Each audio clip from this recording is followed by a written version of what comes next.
ಮೊಟ್ಟ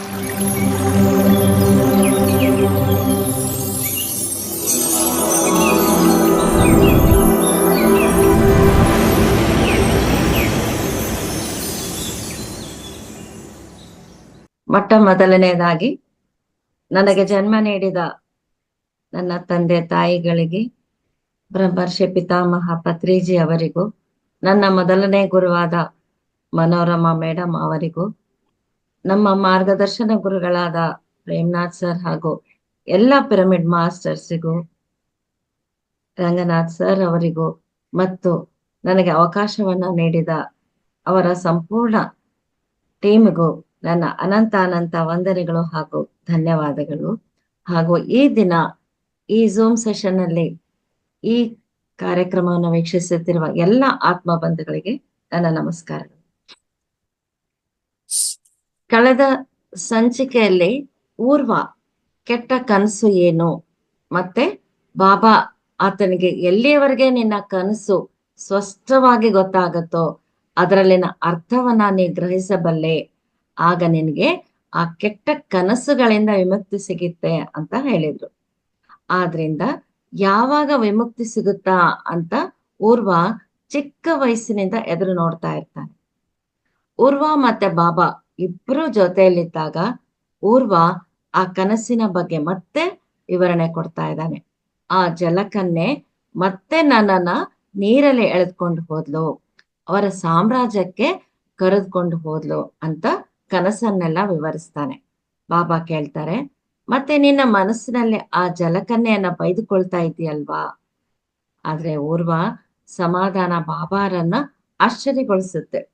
ಇಲ್ಲ ಬಾಬಾ, ಇಷ್ಟು ದಿನ ನಾನು ಅರ್ಧ ಕನಸು ಮಾತ್ರ ನೋಡಿದ್ದೆ. ಆ ಜಲಕನ್ಯೆ ನನ್ನನ್ನ ನೀರಿನಲ್ಲಿ ಕರ್ಕೊಂಡು ಹೋಗೋದು, ತನ್ನ ಸಾಮ್ರಾಜ್ಯಕ್ಕೆ ಕರೆದುಕೊಂಡು ಹೋಗೋದು, ಅದೆಲ್ಲವೂ ನನ್ನನ್ನ ಮೋಸ ಮಾಡ್ತಾ ಇದ್ದಾರೇನೋ ಅಂತ ಅನಿಸೋದು. ಆದರೆ ನಿನ್ನೆ ಆ ಕನಸಿನ ಮುಂದಿನ ಭಾಗವನ್ನ ನೋಡಿದೆ. ನಾನು ಆ ರಾಜ್ಯದಲ್ಲಿ ಬೆಳೆದು ದೊಡ್ಡವನಾಗಿದ್ದೀನಿ, ನನಗೆ ಕೂಡ ಅಂತಹ ಅವಕಾಶ ಬಂದಿತ್ತು. ನಾನು ಕೂಡ ಒಬ್ಬ ಹೆಣ್ಣನ್ನು ಜಲಕನ್ಯೆಯಾಗಿ ಬದಲಾಯಿಸಿದ್ದೇನೆ. ಈಗ ನನ್ನನ್ನ ಜಲಕನ್ಯೆಯಾಗಿ ಬದಲಾಯಿಸಿದ ಉದ್ದೇಶ ನನಗೆ ಅರ್ಥ ಆಗಿದೆ. ಆದ್ರಿಂದ ನನಗೆ ಈಗ ಆ ಜಲಕನ್ಯೆಯ ಮೇಲೆ ದ್ವೇಷ ಇಲ್ಲ. ಇಲ್ಲಿ ನನಗೆ ಅರ್ಥ ಆಗಿರೋದು ಏನಂದ್ರೆ, ಅದು ನನ್ನ ಆಯ್ಕೆ. ಈ ಜಲಚರಗಳು ನಮ್ಮನ್ನ ಬಲವಂತವಾಗಿ ಜಲಚರಗಳ ಹಾಗೆ ಬದಲಾಯಿಸೋದಿಲ್ಲ. ಅಲ್ಲಿ ನನ್ನ ಒಂದು ಇಚ್ಛೆ ಇದೆ, ನಾನು ಅದಕ್ಕೆ ನನ್ನ ಅಂಗೀಕಾರವನ್ನ ತಿಳಿಸಿದ್ದೇನೆ. ಆ ದಿನ ಬೆಟ್ಟದ ಮೇಲೆ ನಿಂತು ಆ ಹೆಂಗಸಿಗೆ ಕೈ ಕೊಟ್ಟಾಗ ಕೈ ಗಟ್ಟಿಯಾಗಿ ಹಿಡ್ಕೊಂಡು, ಅದಕ್ಕೆ ಆ ದಿನ ನಾನು ಸಮುದ್ರದಲ್ಲಿ ಬಿದ್ದಿದ್ದು. ಆ ದಿನ ನಾನು ಆ ಜಲಚರದ ಕೈ ಹಿಡಿದಿದ್ದರಿಂದ ಜಲಚರವಾಗಿ ಬದಲಾಗಬೇಕಾಯ್ತು. ಅದಕ್ಕೆ ಅದು ಪೂರ್ತಿಯಾಗಿ ನನ್ನ ನಿರ್ಣಯ ಅಂತ ಊರ್ವ ತನ್ನ ಕನಸಿನ ಬಗ್ಗೆ ಹೇಳ್ತಾನೆ. ಬಾಬಾಗೆ ಬಹಳ ಸಂತೋಷ ಆಗುತ್ತೆ. ಊರ್ವನಲ್ಲಿ ಬಂದಿರುವ ಈ ಒಂದು ತಿಳುವಳಿಕೆ, ತನ್ನ ಕನಸಿನ ಬಗ್ಗೆ ತನಗೆ ಬೆಳೆದಿರುವ ಸ್ಪಷ್ಟತೆ, ಬಾಬಾಗೆ ಆ ಚಿಹ್ನೆಗಳು, ಆ ಸಂಕೇತಗಳು ಅರ್ಥ ಆಗ್ತಾ ಇವೆ. ಊರ್ವ ನಾಯಕನಾಗೋದಕ್ಕೆ ಎಷ್ಟೋ ಹತ್ತಿರದಲ್ಲಿದ್ದಾನೆ, ಹನುಮಂತ ಬರೋದಕ್ಕೆ ಇನ್ನು ಸಮಯ ಹಿಡಿಯೋದಿಲ್ಲ ಅಂತ ಅರ್ಥ ಆಯ್ತು. ಈ ವಿಷಯವನ್ನ ಊರ್ವಾಗೆ ತಿಳಿಸ್ಬೇಕು ಅಂತ ಬಾಬಾ ಪ್ರಯತ್ನ ಮಾಡ್ತಾರೆ. ಚಿರಂಜೀವಿಯಾದ ಆಂಜನೇಯ ಬರ್ತಾ ಇದ್ದಾನೆ ಅಂತ ಬಾಬಾ ಹೇಳಿದ್ರು. ಆದರೂ ಊರ್ವಾಗೆ ಅರ್ಥ ಆಗ್ಲಿಲ್ಲ. ಕನಿಷ್ಠ ಬಾಬಾ ತುಟಿಗಳನ್ನ ಅಲ್ಲಾಡಿಸಿದ ಹಾಗೆ ಕೂಡ ಗಮನಿಸಲಿಲ್ಲ. ಇನ್ನು ಈ ಸಮಾಚಾರವನ್ನು ಯಾರೂ ಸ್ವೀಕರಿಸಲು ಸಿದ್ಧವಾಗಿಲ್ಲ ಅಂತ ಬಾಬಾಗೆ ಅನ್ಸುತ್ತೆ. ಒಂದು ಕಡೆ ನಿಸ್ಸಹಾಯಕತೆ ಇದ್ದರೂ ಅದರ ಬಗ್ಗೆ ಬಾಬಾ ಆಲೋಚನೆ ಮಾಡಲಿಲ್ಲ. ಯಾಕೆಂದ್ರೆ ಬಾಬಾಗೆ ಚೆನ್ನಾಗಿ ಗೊತ್ತು ಆತನಿಗೆ ಗುರುಗಳ ಮೇಲೆ ಎಷ್ಟು ವಿಶ್ವಾಸ ಇದೆ ಅಂತ. ಗುರು ಯಾವ ಕೆಲಸ ಮಾಡಿದ್ರು ಅದರ ಹಿಂದೆ ಅರ್ಥ ಮತ್ತು ಅಂತರಾರ್ಥ ಇರುತ್ತೆ. ಹನುಮಂತ ಹೀಗೆ ಮಾಡೋದಕ್ಕೆ ಯಾವುದೋ ಬಲವಾದ ಕಾರಣ ಇದೆ. ಆದ್ರಿಂದ ಕೇವಲ ನಮ್ಮ 4 ಜನಕ್ಕೆ ಬಿಟ್ಟು ಇನ್ಯಾರಿಗೂ ಅವರು ಬರೋದು ತಿಳಿಸ್ತಾ ಇಲ್ಲ ಅಂತ ಬಾಬಾ ಅಂದ್ಕೊಂಡ್ರು. ಸೊ ಊರ್ವ ಹೇಳಿದ್ದು ಕೇಳಿ ಎಷ್ಟೋ ಸಂತೋಷ ಪಟ್ರು. ನೀನು ಈ ಕೆಟ್ಟ ಕನಸುಗಳಿಂದ ಹೊರಗೆ ಬರೋದಕ್ಕೆ ಎಷ್ಟೋ ಸಮಯ ಹಿಡಿಯೋದಿಲ್ಲ. ಆ ಜಲಕನ್ಯೆ ಒಂದು ರಹಸ್ಯ ಏನಿದೆಯೋ ಆ ರಹಸ್ಯಗಳನ್ನ ಭೇದಿಸುವಲ್ಲಿ ನೀನು ಕೊನೆಯ ಹಂತವನ್ನ ತಲುಪಿದ್ದೀಯಾ ಅಂತ ಬಾಬಾ ಹೇಳ್ತಾರೆ. ಅದನ್ನ ಕೇಳಿ ಊರ್ವಾಗೆ ಎಷ್ಟೋ ಸಂತೋಷ ಆಗತ್ತೆ. ಇನ್ನು ಅವರು ಯಾಗವನ್ನ ಪೂರ್ಣಗೊಳಿಸಿ ಅಡವಿಯಲ್ಲಿ ಜೇನನ್ನ ತೆಗೆದುಕೊಂಡು ಬರೋದಕ್ಕೆ ಹೋಗ್ತಾರೆ. ಬಾಬಾ, ಊರ್ವ ಮತ್ತೆ ಊರ್ವನ ಸ್ನೇಹಿತ ಧನುಷ್ಕ ಕೂಡ ಹೋಗ್ತಾರೆ. ಇವರ ಜೊತೆ ಊರ್ವನ ಮಾವ ಬಸಂತ ಕೂಡ ಕಾಡಿಗೆ ಹೋಗ್ತಾರೆ. ಕಾಡಲ್ಲಿ ಹೋಗ್ಬೇಕಾದ್ರೆ ದೂರದಲ್ಲಿ 3 ವ್ಯಕ್ತಿಗಳು ಕಾಣಿಸ್ತಾರೆ. ಆ 3 ವ್ಯಕ್ತಿಗಳು ಬಂದು ಬಾಬಾ ಜೊತೆ ಮಾತನಾಡೋದಕ್ಕೆ ಪ್ರಯತ್ನಿಸ್ತಾರೆ. ಆದ್ರೆ ಬಾಬಾ ಅವ್ರ ಜೊತೆ ಮಾತನಾಡದೆ ಕೋಪದಿಂದ ಕೈಯಲ್ಲಿರುವ ಗಡಿಗೆಯನ್ನ ನೆಲಕ್ಕೆ ಬೀಳಿಸ್ಬಿಡ್ತಾರೆ. ಅಲ್ಲಿ ನಡೀತಾ ಇರುವ ಘರ್ಷಣೆಯನ್ನ ಎಲ್ಲರೂ ನೋಡ್ತಾರೆ. ಆದ್ರೆ ಆ 3 ವ್ಯಕ್ತಿಗಳನ್ನ ನೋಡಿದ ತಕ್ಷಣ ಊರ್ವಾಗೆ ಆ 3 ಹಿಂದಿನ ಒಂದು ಲೈಫ್ ಗೊತ್ತಾಗತ್ತೆ. ಊರ್ವ ಮನಸ್ಸಿನಲ್ಲಿ ಅಂದುಕೊಳ್ತಾನೆ, ಇವರು 3 ಸಾಮಾನ್ಯವಾದವರನ್ನ. ಇಲ್ಲಿಯವರೆಗೆ ಬಂದು ನಮ್ಮನ್ನು ಗಮನಿಸ್ತಾ ಇದ್ದಾರೆ ಅಂದ್ರೆ ಇವರ ಹಿಂದೆ ಯಾವುದೋ ಕತೆ ಇದೆ. ಇವರ ಹಿಂದೆ ಯಾವುದೋ ಶಕ್ತಿ ಇವರನ್ನ ನಡೆಸ್ತಾ ಇದೆ. ಆ 3ರಲ್ಲಿ ಒಬ್ಬರ ಹೆಸರು ಹನುದಾಸ್. ಹನುದಾಸ್ ಎಂದರೆ ಹನುಮಂತನಿಗೆ ದಾಸನು, ಅಂದರೆ ಹನುಮಂತನಿಗೆ ಪೂರ್ತಿ ಶರಣಾದ ವ್ಯಕ್ತಿ. ಇವರಿಗೆ ಟೊರೆಂಟೊ ಅನ್ನುವ ಒಂದು ಪಟ್ಟಣದಲ್ಲಿ ಎಷ್ಟೋ ಜನರ ಮಧ್ಯೆ ಹನುಮಂತನ ದರ್ಶನ ಆಗಿದೆ. ಅಂದರೆ ಸಾಧಾರಣವಾದ ವ್ಯಕ್ತಿ ಅಲ್ಲ ಅಲ್ವಾ. ಅವರ ಜೊತೆ ಇರುವ 2 ವ್ಯಕ್ತಿಗಳು ಸ್ವಾಮೀಜಿ ಮತ್ತೆ ಬ್ರಹ್ಮಚಾರಿಜಿ. ಇವರು ಕೂಡ ಎಷ್ಟೋ ಶ್ರೇಷ್ಠವಾದ ಋಷಿಗಳು. ಖಂಡಿತವಾಗಿ ಇವರು ಯಾವುದೋ ಉದ್ದೇಶಕ್ಕೆ ಬಂದಿದ್ದಾರೆ. ಅಂದರೆ ಎದುರಿಗಿರುವ ವ್ಯಕ್ತಿಯನ್ನು ನೋಡಿದೊಡನೆ ಅವರ ಬಗ್ಗೆ ಊರ್ವ ತಿಳ್ಕೊಳ್ತಾ ಇದ್ದಾನೆ. ಈಗ ಅರ್ಥ ಆಯ್ತಾ ಫ್ರೆಂಡ್ಸ್, ಊರ್ವನನ್ನ ಅವರ ನಾಯಕನಾಗಿ ಯಾಕೆ ಆಯ್ಕೆ ಮಾಡ್ಕೊಂಡಿದ್ದಾರೆ ಅಂತ. ವಯಸ್ಸಿನಲ್ಲಿ ಚಿಕ್ಕವನಿರ್ಬಹುದು, ಆದರೆ ಆತ್ಮಪರವಾಗಿ ಎಷ್ಟೋ ಉನ್ನತವಾದವನು. ಆ 3 ಜಲಕನ್ಯರು ಅಂತ ಹೇಳಿ ಇವರೇ ಆ 3 ಜಲಕನ್ಯರು ಅಂತ ಬಾಬಾ ಇನ್ನಷ್ಟು ಕೋಪವನ್ನ ಪ್ರದರ್ಶನ ಮಾಡ್ತಾರೆ. ಅವರು ಭಯದಿಂದ ಹಿಂದೆ ಸರಿದ್ರು. ಆ 3 ದೂರ ಹೊರಟು ಹೋದ ಮೇಲೆ ಈ 4 ಜನ ತಮ್ಮ ಪ್ರಯಾಣ ಮುಂದುವರಿಸ್ತಾರೆ. ಊರ್ವ ಬಾಬಾ ಜೊತೆ ಸಂಭಾಷಣೆ ಮಾಡೋದಕ್ಕೆ ಪ್ರಯತ್ನ ಪಡ್ತಾ ಇದ್ದಾನೆ. ಅವರು ಒಳ್ಳೆಯವರು ಬಾಬಾ ಅಂತ ಹೇಳೋದಕ್ಕೆ ಹೋದ್ರೆ, ಹಾ ಎಲ್ಲ ನಿನಗೆ ಗೊತ್ತು, ನೀನು ಹೇಳೋದೇ ನಿಜ, ನಾನೆಲ್ಲ ಸುಳ್ಳು ಹೇಳ್ತೀನಿ, ಎಲ್ಲ ತಪ್ಪು ಹೇಳ್ತೀನಿ ಅಂತ ಬಾಬಾ ಕೋಪದಿಂದ ಹೇಳಿದ್ರು. ತುಂಬಾ ಕೋಪದಲ್ಲಿ ಇದ್ದಾರೆ. ಆ ಕೋಪಕ್ಕೆ ಊರ್ವ ಕೂಡ ಸ್ವಲ್ಪ ಕೂಡ ಚಲಿಸ್ಲಿಲ್ಲ. ಯಾಕೆಂದ್ರೆ ಅಲ್ಲಿ ಬಾಬಾ ಸಿಟ್ಟಾಗ್ತಾ ಇಲ್ಲ, ಕೋಪವನ್ನ ನಟಿಸ್ತಾ ಇದ್ದಾರೆ. ನೋಡಿ, ನಾವು ಒಳಗಡೆಯಿಂದ ಕೋಪ ಮಾಡ್ಕೊಳ್ಳೋದು ಬೇರೆ, ಕೋಪವನ್ನ ನಟಿಸೋದು ಬೇರೆ. ಅದು ಊರ್ವಾಗೆ ಅರ್ಥ ಆಯ್ತು. ಸೊ ಫ್ರೆಂಡ್ಸ್, ತುಂಬಾ ಜನರಿಗೆ ಪತ್ರಿಜಿ ಅವ್ರ ಬಗ್ಗೆ ಹೀಗೆ ಅಂದ್ಕೊಳ್ತಾರೆ, ಅವರು ಜಗದ್ಗುರುಗಳು ಅಲ್ವಾ, ಅವರಿಗೆ ಕೋಪ ಯಾಕೆ ಬರುತ್ತೆ. ಆದ್ರೆ ಸತ್ಯವನ್ನ ತಿಳಿದುಕೊಂಡವರು, ಅವರ ಹಾದಿಯಲ್ಲಿ ನಡೆದುಕೊಂಡು ಬಂದವರಿಗೆ ಅವರ ವಿಷಯ ಅರ್ಥ ಆಗುತ್ತೆ.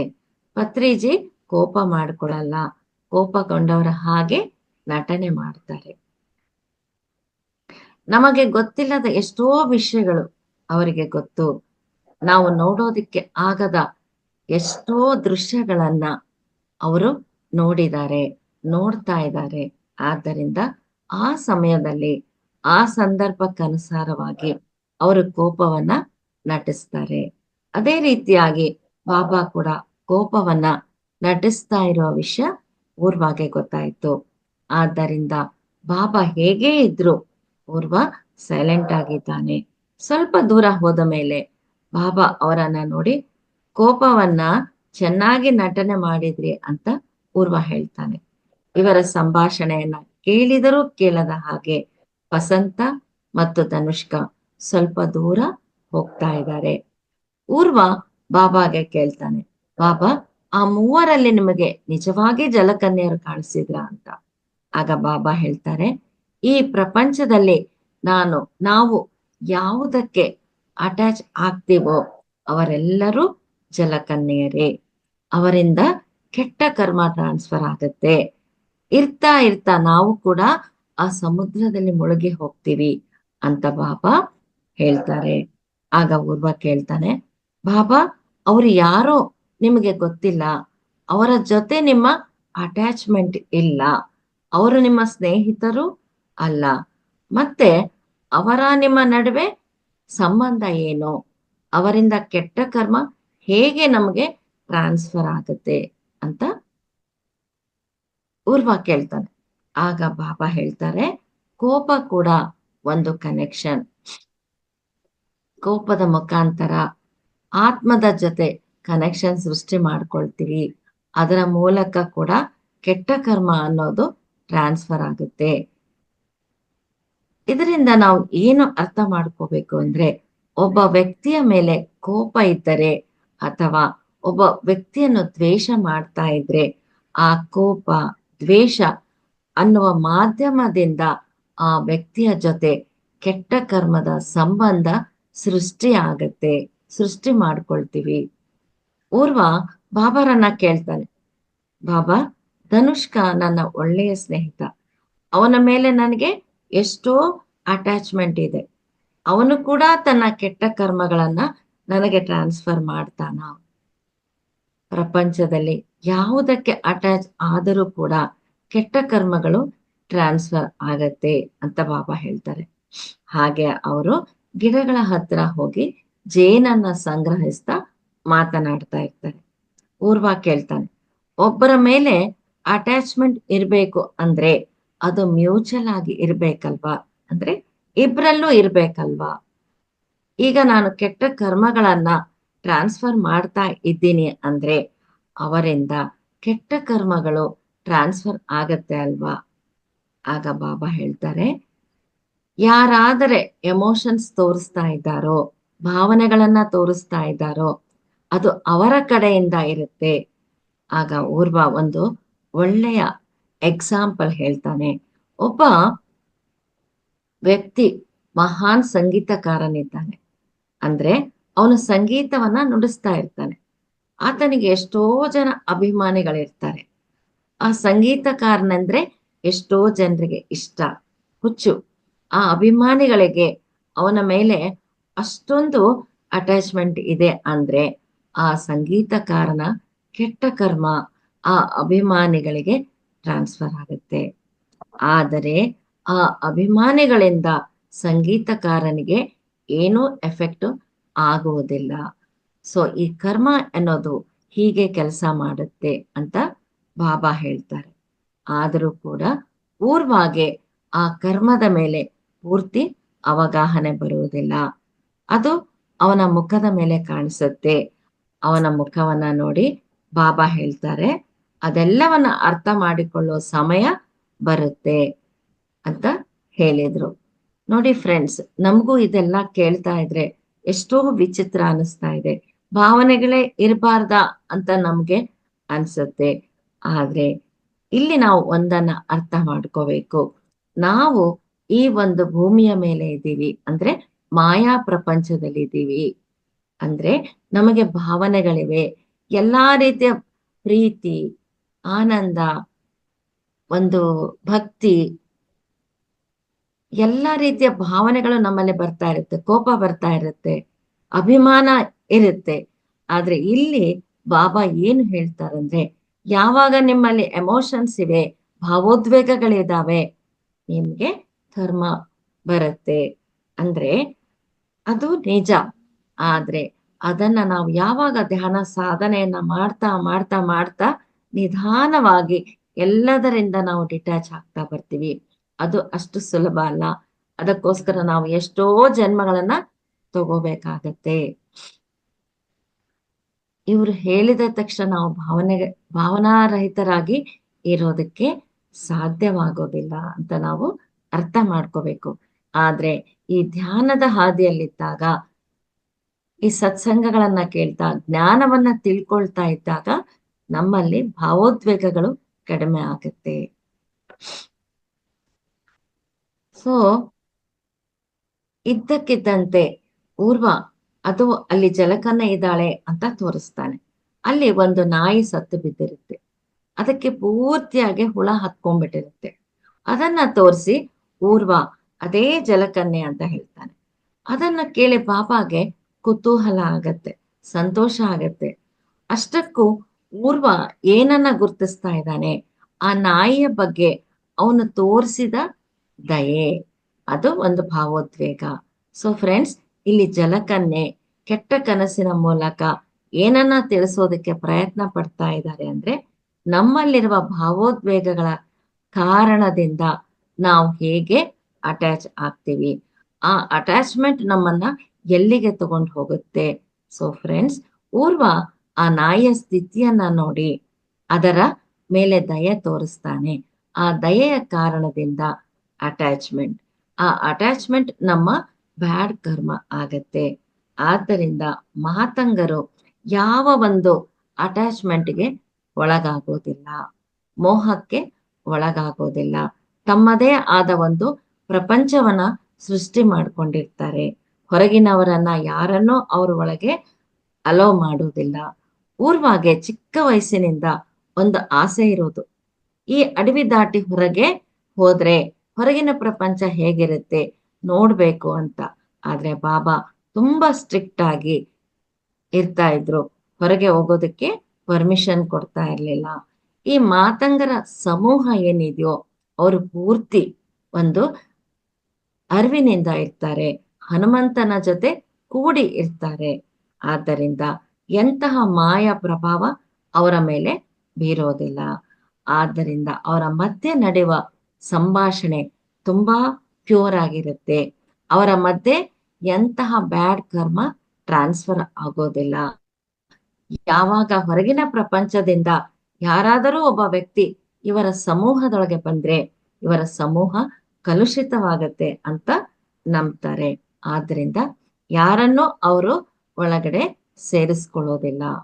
ಸೊ ಈ ಊರ್ವಾನ ಕೆಟ್ಟ ಕನಸಿನಿಂದ ನಾವು ಏನ್ ಕಲಿಬೇಕು ಅಂದ್ರೆ, ಆ ಜಲಕನ್ಯೆ ಸ್ಥಳದಲ್ಲಿ ಮಾಯೆ ಅಂತ ಇಟ್ಟಾಗ ಏನು ಅರ್ಥ ಆಗತ್ತೆ ಅಂದ್ರೆ, ಆ ಮಾಯೆ ನಮ್ಮನ್ನ ಎಳೆಯುವುದಕ್ಕೆ ಸಿದ್ಧವಾಗಿರುತ್ತೆ, ನಮ್ಮನ್ನ ಯಾಮಾರಿಸುತ್ತೆ, ನಮಗೆ ಮೋಸ ಮಾಡುತ್ತೆ, ಅಂದವಾದ ಸ್ತ್ರೀಯ ಹಾಗೆ ನಮ್ಗೆ ಕಾಣಿಸುತ್ತೆ, ನಮ್ಮ ಬಲಹೀನತೆಗಳನ್ನ ಗುರ್ತು ಮಾಡುತ್ತೆ.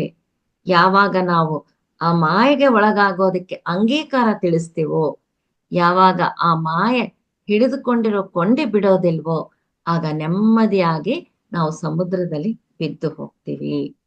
ಊರ್ವ ಅದೇ ರೀತಿ ಅಲ್ವಾ ಬಿದ್ದು ಹೋಗಿದ್ದು. ಒಂದು ಸಲ ಬಿದ್ದು ಹೋದ ಮೇಲೆ ಆ ಪ್ರಪಂಚ ನಮ್ಗೆ ತುಂಬಾ ಚೆನ್ನಾಗಿ ಕಾಣಿಸುತ್ತೆ. ನಮ್ಗೆ ನಾವು ಎಲ್ಲಿಂದ ಬಂದಿದ್ದೀವಿ ಅದರ ನೆನಪೇ ಬರೋದಿಲ್ಲ. ಅಂದರೆ ನಮ್ಮ ಆತ್ಮ ಎಲ್ಲಿಂದ ಬಂದಿದೆ ಅದರ ನೆನಪು ನಮ್ಗೆ ಬರೋದಿಲ್ಲ. ಎಷ್ಟೋ ಸುಖ ಸಂಪತ್ತು ಇರುತ್ತೆ, ಎಲ್ರೂ ಇರ್ತಾರೆ. ಆದ್ರಿಂದ ಆ ಮಾಯೆ ನಿಜ ಅಂದ್ಕೊಂಡು ನಾವು ಜೀವನ ಮಾಡ್ತಾ ಇರ್ತೀವಿ. ಆ ಮಾಯೆ ಒಳಗೆ ಬೇರೆಯವ್ರನ್ನ ಕೂಡ ಕರ್ಕೊಂಡು ಬರ್ತೀವಿ. ಆದ್ರೆ ಸಾವು ಯಾವಾಗ ಸಮೀಪ ಬರುತ್ತೋ ಆಗ ಸ್ವಲ್ಪ ಸ್ವಲ್ಪ ನಮ್ಗೆ ಅರ್ಥ ಆಗತ್ತೆ, ಅರ್ಥ ಆಗೋದಕ್ಕೆ ಸ್ಟಾರ್ಟ್ ಆಗುತ್ತೆ. ಸೊ ಊರ್ವಾನ ಕೆಟ್ಟ ಕನಸು ನಮ್ಮ ಜೀವನಕ್ಕೆ ನಾವು ಅದನ್ನ ರಿಲೇಟ್ ಮಾಡ್ಕೋಬಹುದು. ಒಂದು ಸಲ ಜ್ಞಾನ ಅನ್ನೋದು ಬಂದಾಗ ಪ್ರತಿಯೊಂದು ಅರ್ಥ ಆಗುತ್ತೆ. ಭೂಮಿಗೆ ನಾವು ಯಾಕೆ ಬಂದಿದ್ದೀವಿ, ಯಾವುದರ ಹಿಂದೆ ನಾವು ಓಡ್ತಾ ಇದ್ದೀವಿ, ಏನು ಬೇಕು ಅಂತ ಕೇಳ್ಕೊಳ್ತಾ ಇದ್ದೀವಾ, ಅವುಗಳಿಂದ ನಮ್ಗೆ ನಿಜವಾದ ಆನಂದ ಸಿಗ್ತಾ ಇದೆಯಾ? ಜೀವನ ಎಲ್ಲಾ ಓಡಿ ಓಡಿ ಸಾವು ಹತ್ರ ಬಂದಾಗ ಭಯ ಬೀಳ್ತಾ ಇದ್ದೀವಿ, ಹುಟ್ತಾ ಇದ್ದೀವಿ, ಸಾಯ್ತಾ ಇದ್ದೀವಿ. ಈ ಒಂದು ಸತ್ಯವನ್ನ ಮುಂದೆ ಆಗುವ ನಾಯಕ ತಿಳ್ಕೋಬೇಕು ಅನ್ನುವ ಉದ್ದೇಶದಿಂದಲೇ ಊರ್ವಾಗೆ ಚಿಕ್ಕ ವಯಸ್ಸಿನಿಂದ ಆ ಕೆಟ್ಟ ಕನಸು ಬೀಳ್ತಾ ಇದೆ. ಯಾವಾಗ ಅವನು ಒಂದು ಅರಿವಿನಿಂದ ಇರ್ತಾನೋ, ಅರಿವನ್ನ ಗಳಿಸ್ಕೊಂಡು ತನ್ನ ಸುತ್ತಲೂ ನಡೆಯುವ ಮಾಯೆಯನ್ನ ಗಮನಿಸಿ ಗುರ್ತಿಸ್ತಾನೋ, ಯಾವಾಗ ಅದರಿಂದ ಹೊರಗಡೆ ಬರ್ತಾನೋ, ಆಗ ಅವನಿಗೆ ನಾಯಕನಾಗುವ ಅರ್ಹತೆ ಲಭಿಸುತ್ತೆ. ಸೊ ಪ್ರಕೃತಿ ಊರ್ವನನ್ನ ಎಷ್ಟು ಚೆನ್ನಾಗಿ ತಯಾರು ಮಾಡ್ತಾ ಇದೆ ಗಮನಿಸ್ರಿ ಫ್ರೆಂಡ್ಸ್. ನಮ್ಮ ಲೈಫಲ್ಲಿ ಕೂಡ ಇಂತಹದೆಲ್ಲ ನಡೀತಾ ಇರುತ್ತೆ. ನಾವು ಎಷ್ಟೋ ಸಂಘಟನೆಗಳನ್ನ ಫೇಸ್ ಮಾಡ್ತಾ ಇರ್ತೀವಿ. ಅವು ಯಾಕೆ ನಡೀತಾ ಇವೆ ಅಂದ್ರೆ ನಮ್ಮನ್ನ ಒಂದು ದೊಡ್ಡ ಕಾರ್ಯಕ್ಕೆ ರೆಡಿ ಮಾಡೋದಕ್ಕೆ. ಊರ್ವಾಗೆ ಅದಕ್ಕೆ ಚಿಕ್ಕ ವಯಸ್ಸಿನಿಂದ ಕೆಟ್ಟ ಕನಸುಗಳು ಬರ್ತಾ ಇತ್ತು. ಅವುಗಳನ್ನ ತಿಳಿದುಕೊಂಡು ಅವುಗಳಿಂದ ಹೊರ ಬರೋದಕ್ಕೆ ಅಷ್ಟೇ ಅಲ್ಲ, ಮಾತಂಗರು 9 ತರಹ ಎಮೋಷನ್ಸ್ಗಳನ್ನ ಗುರುತಿಸಿದ್ದಾರೆ. ಈ ಪ್ರಪಂಚವೇ ಒಂದು ಜಗನ್ನಾಟಕ. ಈ ನಾಟಕದಲ್ಲಿ ನಮ್ಮದು ಒಂದು ಪಾತ್ರ ಇದೆ. ಆ ಪಾತ್ರವನ್ನ ನಾವು ಸರಿಯಾಗಿ ನಿರ್ವಹಿಸಬೇಕು, ನಟಿಸಬೇಕೇ ಹೊರತು ಆ ಭಾವೋದ್ವೇಗಗಳಲ್ಲಿ ನಾವು ಮುಳುಗಿ ಹೋಗಬಾರ್ದು. ಮಾತಂಗರು ಗುರುತಿಸಿದ ಆ 9 ತರಹ ಭಾವೋದ್ವೇಗಗಳನ್ನ ಸಂಪೂರ್ಣವಾಗಿ ಭಾವಿಸೋದಲ್ಲ, ಕೇವಲ ಅವರು ನಟಿಸ್ತಾರೆ. ನಮ್ಮ ಜೀವನದಲ್ಲಿ ಎಷ್ಟೋ ಜವಾಬ್ದಾರಿಗಳಿರುತ್ತೆ. ಅವುಗಳನ್ನ ನಿರ್ವಹಿಸುವಾಗ ನಮ್ಮಲ್ಲಿ ಎಷ್ಟೋ ಭಾವೋದ್ವೇಗಗಳು ಉಂಟಾಗ್ತಾ ಇರುತ್ತೆ. ಆ ಭಾವೋದ್ವೇಗಗಳ ಕಾರಣದಿಂದ ನಾವು ಎಷ್ಟೋ ಕಷ್ಟಗಳನ್ನ ತಂದ್ಕೊಳ್ತೀವಿ. ಇಂತಹ ಭಾವೋದ್ವೇಗಗಳು ನಿಮಗೂ ಎದುರಾಗಿರಬಹುದು. ಅಂತಹ ಒಂದು ಸಂಘಟನೆ ಮಾತಂಗರಿಗೂ ಎದುರಾಯಿತು. ಅದು ಏನು ಅಂತ ತಿಳ್ಕೊಳ್ಳೋಣ. ಅವರು ಆ ನಾಯಿಯನ್ನ ನೋಡ್ತಾರೆ. ಹತ್ತಿರ ಹೋಗಿ ನೋಡಿದ್ರೆ ಅದು ಇನ್ನೂ ಜೀವಂತವಾಗಿದೆ. ಪ್ರತಿ ಒಬ್ಬರಲ್ಲೂ 9 ರೀತಿಯ ಭಾವೋದ್ವೇಗಗಳು ಇರುತ್ತೆ. ಅವು ಯಾವುವು ಅಂದ್ರೆ ಆನಂದ, ಕೋಪ, ದುಃಖ, ಭಯ, ದಯೆ, ಆಶ್ಚರ್ಯ, ನಿರೀಕ್ಷಣೆ, ಅಸಹ್ಯ, ನಂಬಿಕೆ. ನಾವೆಲ್ಲರೂ ಏನ್ ಅನ್ಕೊಳ್ತೀವಿ? ಒಂದು ಆನಂದ, ಕೋಪ, ದುಃಖ ಇವು ಮಾತ್ರ ಭಾವೋದ್ವೇಗಗಳು ಅಂತ ನಾವು ಅಂದ್ಕೊಳ್ತೀವಿ. ಆಶ್ಚರ್ಯ ಕೂಡ ಒಂದು ಭಾವೋದ್ವೇಗ, ನಿರೀಕ್ಷಣೆ ಕೂಡ ಒಂದು ಭಾವೋದ್ವೇಗ. ನಾವು ಒಬ್ಬ ವ್ಯಕ್ತಿಯಿಂದ ತುಂಬಾ ಎಕ್ಸ್ಪೆಕ್ಟ್ ಮಾಡ್ತೀವಿ. ಅವ್ರು ಹಾಗಿರ್ಬೇಕು, ಹೀಗಿರ್ಬೇಕು, ಅದು ಮಾಡ್ಬೇಕು, ಇದು ಮಾಡ್ಬೇಕು. ಸೊ ಇದು ಕೂಡ ಒಂದು ರೀತಿಯ ಭಾವೋದ್ವೇಗ. ಯಾವಾಗ ನೀವು ಇನ್ನೊಬ್ಬ ವ್ಯಕ್ತಿಯಿಂದ ನಿರೀಕ್ಷಣೆ ಮಾಡ್ತೀರಾ, ನಿಮ್ಮಿಬ್ಬರ ಮಧ್ಯೆ ಒಂದು ಮಾಧ್ಯಮ ಸೃಷ್ಟಿಯಾಗುತ್ತೆ. ಆ ವ್ಯಕ್ತಿಯಿಂದ ಕೆಟ್ಟ ಕರ್ಮ ಅನ್ನೋದು ಟ್ರಾನ್ಸ್ಫರ್ ಆಗತ್ತೆ. ಎಷ್ಟು ವಿಚಿತ್ರ ಇದೆ ಅಲ್ಲ ಫ್ರೆಂಡ್ಸ್. ಕೇಳಿದ್ರೇನೆ ನಂಬಕ್ ಆಗ್ತಾ ಇಲ್ಲ, ಆದ್ರೆ ಇದು ಸತ್ಯ. ಅಲ್ಲಿರುವ ಆ ನಾಯಿಯನ್ನ ಸರಿ ಮಾಡೋದಕ್ಕೆ ಬೇಕಾಗಿರುವ ಮೂಲಿಕೆಗಳನ್ನ ತರೋದಕ್ಕೆ ವಸಂತ ಮತ್ತೆ ಧನುಷ್ಕರನ್ನ ಬಾಬಾ ಕಳಿಸ್ತಾರೆ. ಊರ್ವಾಗೆ ತಮ್ಮ ಕೆಲಸದಲ್ಲಿ ಸಹಾಯ ಮಾಡು ಅಂತ ಹೇಳ್ತಾರೆ. ಈಗ ಆ ನಾಯಿಗೆ ಸಹಾಯ ಮಾಡ್ಬೇಕು. ಪೂರ್ತಿ ಅರಿವಿನಿಂದ ಇನ್ವಾಲ್ವ್ ಆಗಿ ಯಾವುದೇ ಒಂದು ಭಾವೋದ್ವೇಗಕ್ಕೆ ಒಳಗಾಗದೆ, ಅಂದ್ರೆ ಕರುಣೆ, ದಯೆ ಅನ್ನುವ ಒಂದು ಭಾವೋದ್ವೇಗ ಇಲ್ಲದೆ ಅವರು ಆ ನಾಯಿಯನ್ನ ಗುಣಪಡಿಸೋದಕ್ಕೆ ಮುಂದಾಗ್ತಾರೆ. ಆ ನಾಯಿಗೆ ಇರುವೆಗಳು ಮುತ್ಕೊಂಡಿದ್ದಾವೆ, ವಾಸನೆ ಬರ್ತಾ ಇದೆ. ಮೂಲಿಕೆಗಳನ್ನ ತರಕ್ ಹೋದ ಬಸಂತ ಧನುಷ್ಕ ಬರ್ಲಿಲ್ಲ. ಅವರಿಗೆ ಆ ಕಾಡೆಲ್ಲ ಗೊತ್ತು, ಆದ್ರೆ ಯಾಕೆ ಅಷ್ಟು ತಡ ಮಾಡ್ತಾ ಇದ್ದಾರೆ? ಅವರ ಹೆಸರು ಹಿಡಿದು ಬಾಬಾ ಕೂಗ್ತಾರೆ. ಅವರು ಉತ್ತರ ಕೊಡ್ತಾ ಇಲ್ಲ. ಇನ್ನೊಂದು ಕಡೆ ಊರ್ವನನ್ನ ಕರೀತಾರೆ. ಅವನು ಕೂಡ ಉತ್ತರಿಸ್ಲಿಲ್ಲ. ಏನಾಗಿರ್ಬಹುದು ಅಂತ ಕಾಡಲ್ಲಿ ಬಾಬಾ ನಡ್ಕೊಂಡು ಹೋಗ್ತಾರೆ. ಹೋಗಿ ನೋಡಿ ದಿಗ್ಭ್ರಾಂತಿ ಆಗಿಬಿಡ್ತಾರೆ. ಅಲ್ಲಿ ಬಸಂತ ಮತ್ತೆ ಧನುಷ್ಕ ಇಬ್ರು ಸೃಹೆ ತಪ್ಪಿ ಬಿದ್ದಿದ್ದಾರೆ. ಅವರನ್ನ ನೋಡಿದ್ರೆ ಹಾವು ಕಚ್ಚಿದೆ. ಅವರನ್ನ ನೋಡಿದ ತಕ್ಷಣ ಬಾಬಾಗೆ ದುಃಖ, ಭಯ ಹೀಗೆ ನಾನಾ ರೀತಿಯ ಭಾವೋದ್ವೇಗಗಳು ಉಂಟಾದವು. ಅವರ ದೇಹ ಹಸಿರಾಗ್ತಾ ಇರೋದನ್ನ ನೋಡ್ತಾ ಇದ್ದಾರೆ. ಊರ್ವನನ್ನ ಕೂಗ್ತಾರೆ, ಯಾವ ಉತ್ತರನೂ ಬರ್ಲಿಲ್ಲ. ಬಾಬಾ ಆ ಮೂವರು ಅಪರಿಚಿತರ ಮೇಲೆ ಕೋಪ ಮಾಡಿಕೊಂಡ್ರಲ್ವಾ, ಆ ಕೋಪ ಅನ್ನುವ ಮಾಧ್ಯಮದ ಕಾರಣದಿಂದ ಅವರಿಂದ ಪಡೆದುಕೊಂಡ ಕೆಟ್ಟ ಕರ್ಮ ಇವರಿಗೆ ಎಫೆಕ್ಟ್ ಆಗಿದೆ. ಕಣ್ಮುಂದೆ ಆತ್ಮೀಯರು ಅಂತಹ ಪರಿಸ್ಥಿತಿಯಲ್ಲಿದ್ರೆ ಹೇಗಿರುತ್ತೆ? ನಾನಾ ರೀತಿಯ ಭಾವೋದ್ವೇಗಗಳು ಬಾಬಾಗೆ ಬರ್ತಾ ಇವೆ. ಅವರನ್ನ ಕಾಪಾಡ್ಕೋಬೇಕು ಅನ್ನುವ ಬಾಧೆ, ಕಾಪಾಡ್ಕೊಳ್ಳೋದಕ್ಕೆ ಆಗ್ತಾ ಇಲ್ಲ ಅನ್ನುವ ನಿಸ್ಸಹಾಯಕತೆ, ಒಟ್ಟಿನಲ್ಲಿ ಅವರ ಒಂದು ಕಂಟ್ರೋಲ್ನಲ್ಲಿ ಅವರಿಲ್ಲ. ತಕ್ಷಣ ತಮ್ಮ ಉಡುದಾರವನ್ನ ತೆಗೆದು ಕಟ್ ಮಾಡಿ ಹಾವು ಕಚ್ಚಿದ ಜಾಗಕ್ಕೆ ಗಟ್ಟಿಯಾಗಿ ಕಟ್ತಾರೆ. ಅಷ್ಟೊತ್ತಿಗಾಗ್ಲೇ ವಿಷ ಅವರ ಮೆದುಳಿನ ತನಕ ಹೋಗ್ತಾ ಇರೋದು ಬಾಬಾ ಗಮನಿಸ್ತಾರೆ. ಉಸಿರಾಟ ಕಡಿಮೆ ಆಗ್ತಾ ಇದೆ. ಬಾಬಾ ಹಾವು ಕಚ್ಚಿದ ಜಾಗಕ್ಕೆ ಗಾಯ ಮಾಡಿ ಬಾಯಿಂದ ರಕ್ತವನ್ನ ಹೀರಿ ತೆಗೆದ್ರು ಅವರೆಲ್ಲ ಸ್ವಲ್ಪವೂ ಚಲನೆ ಕಾಣಿಸ್ಲಿಲ್ಲ. ಎಷ್ಟೋ ಪ್ರಯತ್ನ ಪಟ್ರು ಏನೂ ಪ್ರಯೋಜನ ಆಗ್ಲಿಲ್ಲ. ಇಬ್ಬರು ಶವಗಳ ಹಾಗೆ ಮಲಗಿದ್ದಾರೆ. ತಡೆದುಕೊಳ್ಳಕ್ಕೆ ಆಗದಷ್ಟು ಕೋಪ ಬರ್ತಾ ಇದೆ. ದುಃಖ, ನಿಸ್ಸಹಾಯಕತೆ. ಊರ್ವ ಎಲ್ಲಿದ್ದಾನೆ ಅಂತ ಹುಡುಕೊಂಡು ಹೋಗ್ತಾರೆ. ಆದರೂ ನಾನು ಮಾತಂಗರಿಗೆ ನಾಯಕ, ನನ್ನ ಕಡೆ ಏನೂ ಮಾಡೋದಕ್ಕೆ ಆಗ್ತಾ ಇಲ್ಲ. ಊರ್ವ ಸಹಾಯಕ್ಕೋಸ್ಕರ ಅವನನ್ನ ಹುಡುಕಿಕೊಂಡು ಹೋಗ್ತಾ ಇದ್ದೀನಿ. ಅವನು ಮಾತ್ರ ಏನು ಮಾಡೋದಕ್ಕೆ ಆಗತ್ತೆ? ಅವನು ಕೂಡ ಹೀಗೆ ಎಲ್ಲಾದ್ರೂ ಅಪಾಯದಲ್ಲಿ ಸಿಕ್ಕು ಹಾಕೊಂಡಿದ್ದಾನ?